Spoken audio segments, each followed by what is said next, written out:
Hello and welcome to another live stream. Starting a new month here.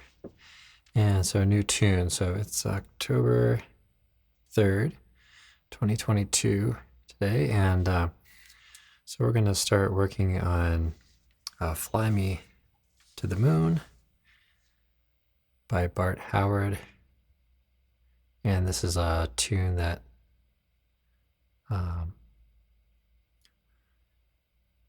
might end up playing quite a bit. So I think we're spending a good bit of time on. So we're going to do some analysis on it today, form an analysis. But let's start out by doing a little playing here.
All right, so let's talk a little bit about some of the harmony and the overall form and everything like that. So we'll start out here by taking a look at a lead sheet. working from that to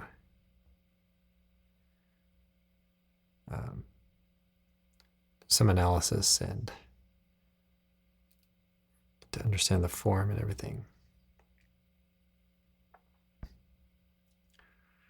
All right, so one of the first things to do if you do look at a lead sheet is to take a look at the overall form of everything.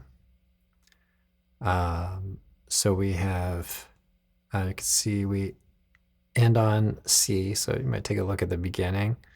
We start in A minor, okay, we end on C, so then we might try to make a connection between those two. Think, okay, well, C major and A minor, they're relative minor, relative of each other, relative minor, relative major. Okay, we'll give a little more significance to the last chord.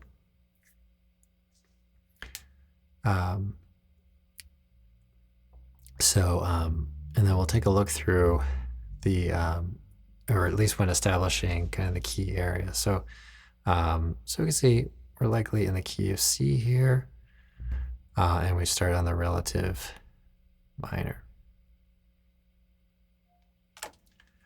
All right, let's look around here a little bit.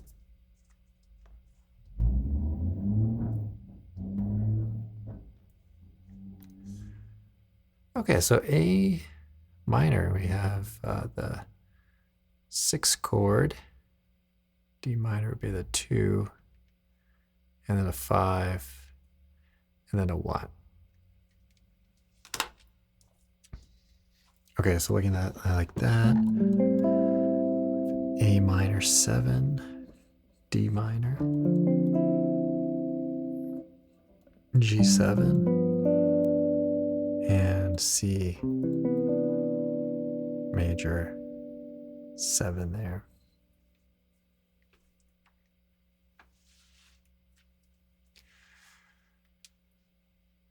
Okay, so we have the C7 here. Okay, so still think about this one chord, but we could say, okay, maybe think of this more as a 5 of the 4, since that's where it's going, and that's where we have this dominant 7 type chord. So we'll say 5 of 4. So the chord quality changes. We have the B flat major 7, they go, or sorry, C major 7, excuse me, to the B or C7. Okay, and then we're going to this F major 7 after that.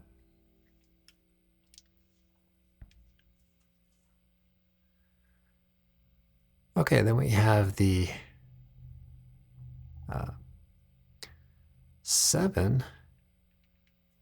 Okay, we have the 3, and we see it's different chord quality there. We have the 6. Okay. So 4, 7, 3, and then 6. So this 3, we're going to think a little more in terms of a 5 of 6. Okay, those are called secondary dominants. And you can see we could also view this A minor, or I'm just off by a whole step here today. I don't know what's going on. So the B minor 7, flat 5, going to the E7, the flat 9, and then the A minor 7. Let's check that out a little bit. Let's check out what we have so far here.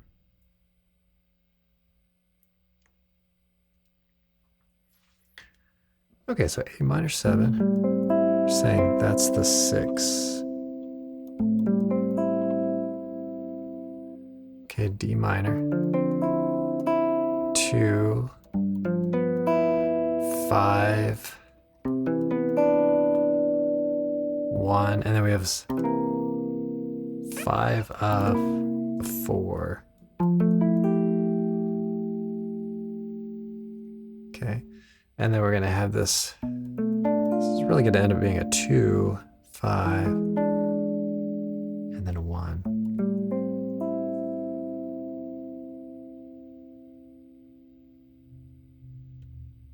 Okay, so let's go back to our analysis here.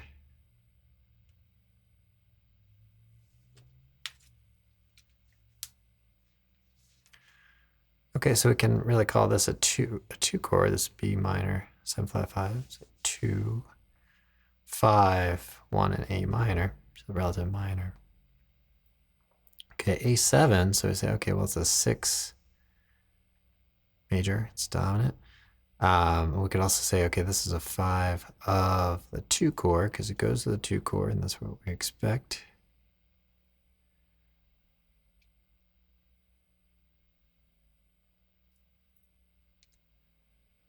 And then we have the 5 chord and the 1 chord. Okay, and then here we have 3, 6, which we can also think of this as a 2, 5 progression in D minor. So you're backing up D minor, 2 chord,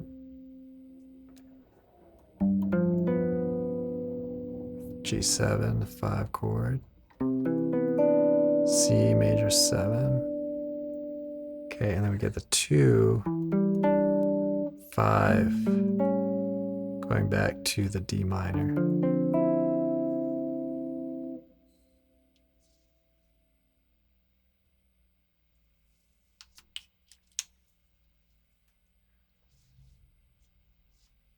Okay, and then the D minor becomes a 2, a 5. So you get kind of these cascading things happening. And then again, we get this 7, 5, or it's a 2 and 5 of A minor.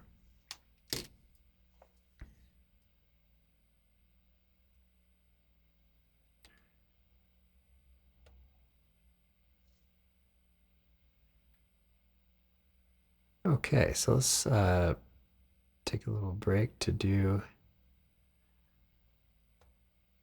some playing here.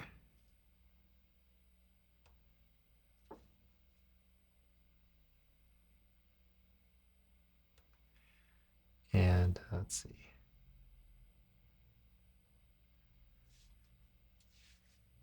So we can get my everything to cooperate here. All right, so we'll do a little playing and take it from there.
right, so let's get back to a little more analysis. So that was the first half of the form that we worked on earlier for the break, and so the second half of the form is very, very similar, almost the same, and we'll just kind of go through it fairly quickly here.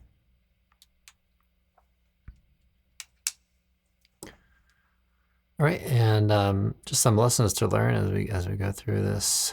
So we have a circle of fifths here, right? 6, 2, 5, 1. Okay, we have a little bit of a 5 of 4. Okay, and then we have 4. Okay, so that's carrying on with the circle of fifths. 7, 3, just giving us a 5 of 6. And then 6 becoming the 5 of 2. And then the 5, then we go to 3 here instead of going to the 1. Now there's a relatedness to those chords. It sounds similar. This is functioning kind of as a 2, 5. Okay, and then 2, 5, 1. All right, so as we work through here and think about all of this, so looking at the second half of the form here, we have the 6. So notice the bass notes here are basically going like this through the key. You see it gets all the way back to where it started. It starts on the 2, 5, 3, 6, 2, 5, 1. So it's really really a good tune to study for just understanding the circle of fifths and all that, how that works.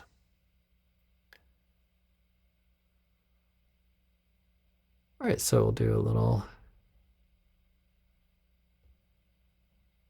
more playing here.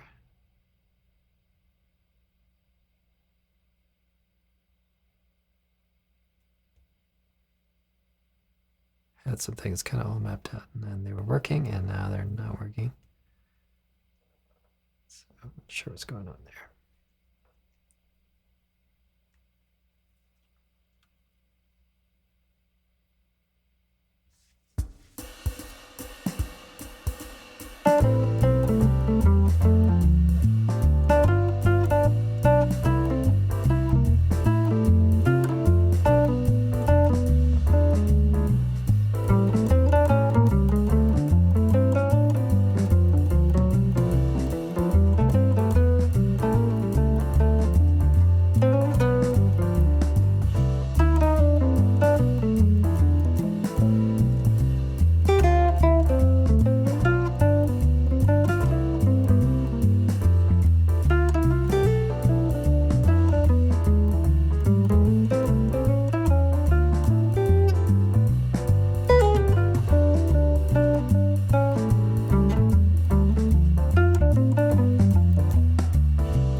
Okay, everybody. So thinking about here, what we have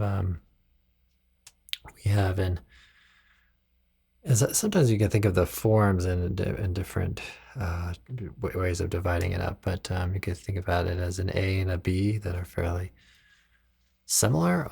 You could also think about it as A, B, A, B, with 8-bar segments. So I generally think of it as two 16-bar sections, but there's some things to think about. Okay, so we have key of C and circle of fifths, secondary dominant. So those are quite a few takeaways, and I'm sure we'll be able to continue talking about all that as we progress here. So let's just take a quick review. Okay, so bass notes, circle of fifths,